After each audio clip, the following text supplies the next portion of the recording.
My wife and I have four sons, three granddaughters, two granddaughters, and three daughters-in-law. You notice the order, the granddaughters replace the daughters-in-law. We started our home education journey back in the 80s, so we're one of the old timers. I wrote Matthew C. curriculum, and early on, my favorite talk was "The family that stays together stays together."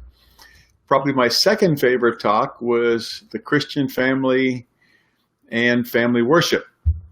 And so early on in my life, I figured out that when you want to change the world, you have to work with the church. But when you want to change your church, you have to work with families. So families are the primary building block of our culture. And I still believe that with all my heart. Before Moses, before Abraham, God created families. He took one man, one woman, made them one flesh, told them to be fruitful and multiply.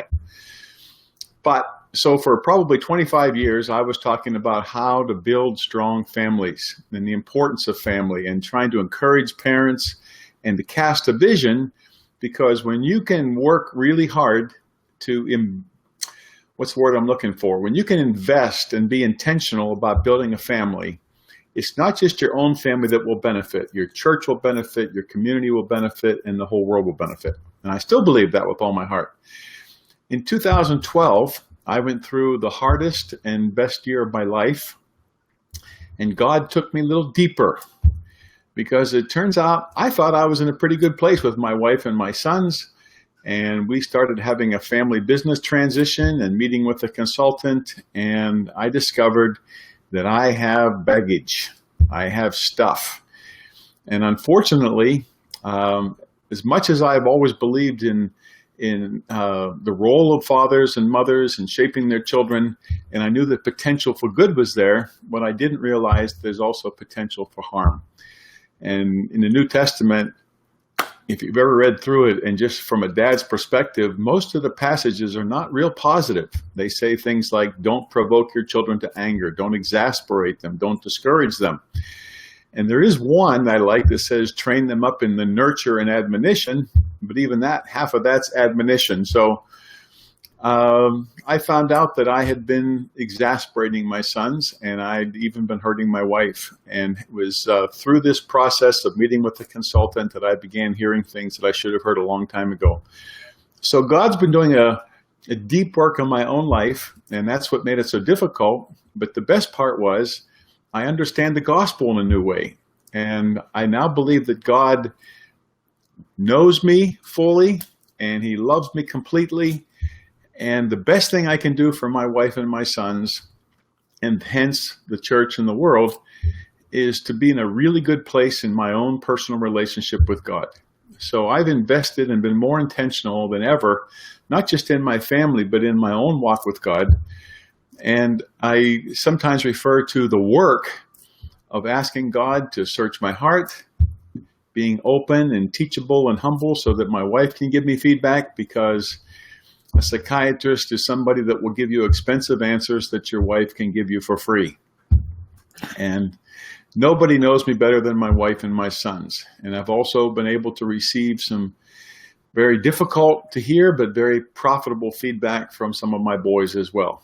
So from going to be a huge promoter of the family, which I still am, I'm also more and more a huge promoter of the gospel, and receiving the gospel and comprehending how much God loves me and likes me for who I am. And so this is what I'm trying to encourage people.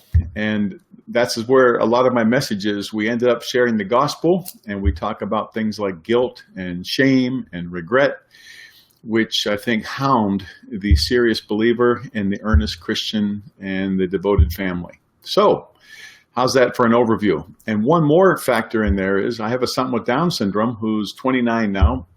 Still looking for a girl. If anybody's interested, get in touch with me. He's been praying for a woman to love for some time now, and I think someday God's going to answer that prayer. But through Johnny, our life has also been transformed, and we've been very involved with another organization called Johnny and Friends. Some of you might pronounce it Joni and Friends, but historically her dad wanted a boy. That's why it's pronounced Johnny and Friends. So we go to summer camps, and I've been on the board of our local Johnny and Friends chapter. And so disability is also a part of our journey as a family and my journey.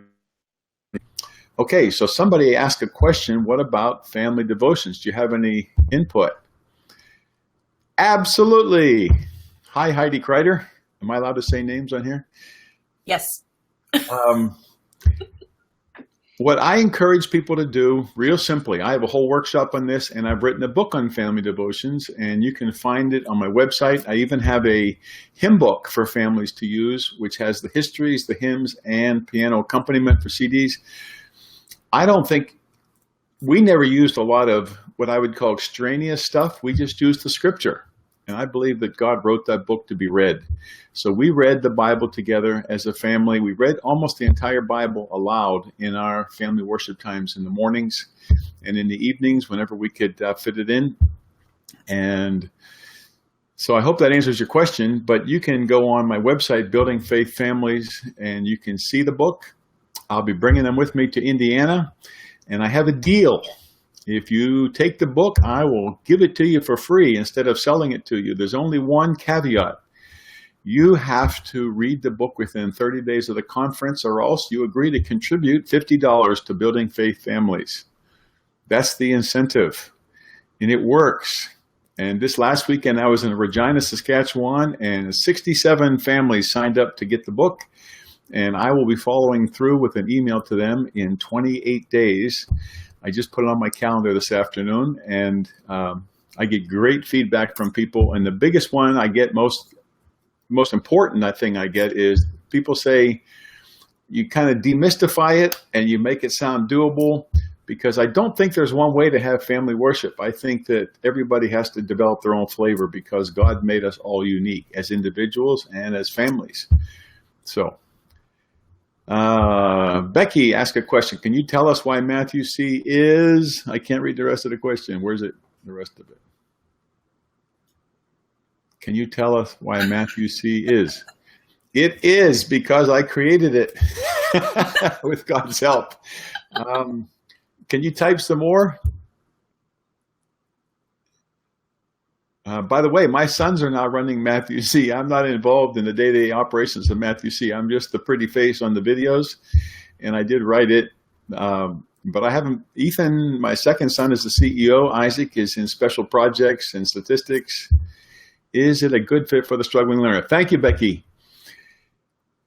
You know, when we wrote it, I wrote it because I was trying to incorporate everything I learned from being a public school teacher and a Christian school teacher, and I was trying to make it multisensory, which means I was trying to use the brain, as much of the brain as possible. So you build, you write, you say, you see, you hear.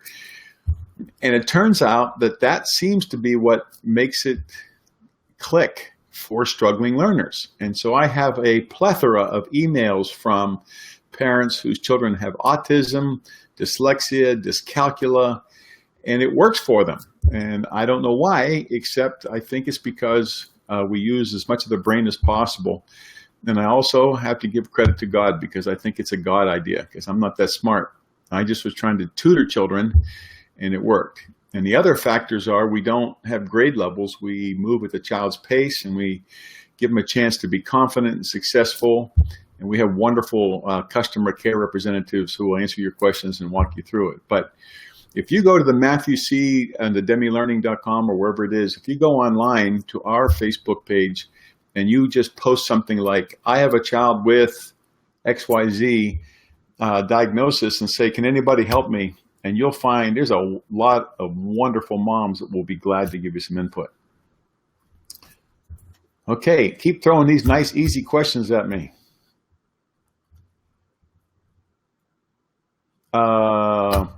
Another thing that I like to do is, a lot of families have questions about mastery versus spiral approach to teaching math. Can you explain the difference? I will try. That's a really good question. So the question is the difference between mastery and spiral. I think we kind of misinterpret some of these words. So let me just explain briefly this. I wrote the program, and I like to have a chance to master something, but I also like to understand what I've mastered. I don't want to just take things by faith. If we're going to do a certain formula, I want to know where it comes from. So I teach children and parents on the DVDs so that they'll understand it. And then I give them a chance. And when I mean a chance, you can take however long it takes, 3 days, 5 days, or 8 days, until you feel comfortable, the light bulb's gone on, you've had a chance to make it second nature, and then you move to the next concept. And that's just the way I like to learn. But it turns out a lot of people like to learn that way. And I think when people say spiral, I know which ones you're thinking of, so I'm not going to mention names, but it's you do a little bit every single day, but you change to a different concept every single day. By the way, I used to teach those books. And so the thought is that by the time you've done something 50 times in 50 different lessons, maybe you'll understand it. And when I was teaching that, I found that the kids, their processing skills may have increased, but their conceptual skills didn't. They didn't really have a chance to understand it because they were just doing formulas over and over and wrote and drill and kill. So what I call mastery, I'd like to add concept mastery. Get a chance to master the concept as well as the process and move at your own pace. And that's the joy of homeschooling, is because you're not really a classroom teacher, you're a tutor. And tutors move at the child's pace, and classroom teachers move at the textbook's pace. Okay, so I saw 3 questions go up in like the little cursor thing. One person said, hey, I know that guy. So come and see me at the conference in Indiana. I'm looking forward to coming back to Indiana. And how do I see these questions more? So keep typing, because they seem to go across the screen and then they come up again in big letters. So, well, Steve, can you hear me? Yes, I can. Okay, this is Tara, still behind the scenes for anybody who's listening. I'm letting all of you watch Steve instead of me. I'm going to drop a link here in the comments for everybody with all of the workshops that you're giving, but I wanted to give you one minute here, or a couple minutes, to preview one other workshop that you're giving, which is 5 strategies to encourage and build up your wives. Okay. I'm going to give you the whole overview of this, and if you totally grasp this, you can go to a whole bunch of other workshops there and just buy my stuff or just watch my stuff on my website. Here you go. I think the great commandment is to love God with all your heart, soul, mind, and strength. And the verse that helped me to grasp that was John 15:9, which says, as the Father has loved me, Jesus is speaking, so have I loved you. And when I saw that, I thought, as much as the Father loves the Son, the same way does the Son love me. And 3 verses later, he says, as I have loved you, love one another. Or that's called the new commandment. And I hardly have ever heard anybody think it's fundamental. Other people as I have been loved. And that's the key verse for husbands. I'm supposed to love my wife, not as I want to be loved. Jesus has loved me. As Christ loved the church, I'm supposed to love my wife, right? So the more I've thought about that, one example. So Jesus said, I came not to be served, but to serve, and to give myself a ransom. So I came not to be served, but to serve. And so I thought about that. If I can love my wife the same way Jesus loves me, I should serve her. So I've been focusing on how can I serve Sandy? And I can swing this camera around and show you a clean kitchen because, baby, I'm getting good at washing dishes. And we're also semi-retired, so I have more time. But anyway, so one day I came home and the kitchen needed some attention. And I did everything. I emptied the dishwasher, washed the dishes, dried them, put them away, even emptied the trash. My wife came home and didn't say anything. I was expecting a 4-star parade, a big hug, something. And then my first thought was, though, I wonder how many times Jesus has done stuff for me and I haven't thanked him. Did that stop him? Did he throw a little hissy fit? Did he point attention to himself? No. He came not to be served, but to serve. And you know what? I just let it go. And I kept doing stuff. And I didn't have a little attitude or anything. because I'm trying to think of how can I build up my wife? How can I serve her as Jesus builds up and serves me? It's a whole different perspective, but it has really transformed the way I look at my role. Paul says the authority that God gave me, not to rule over, but to build up and not to tear down. So I think God has uniquely designed husbands to build up their wives. How's that for an answer?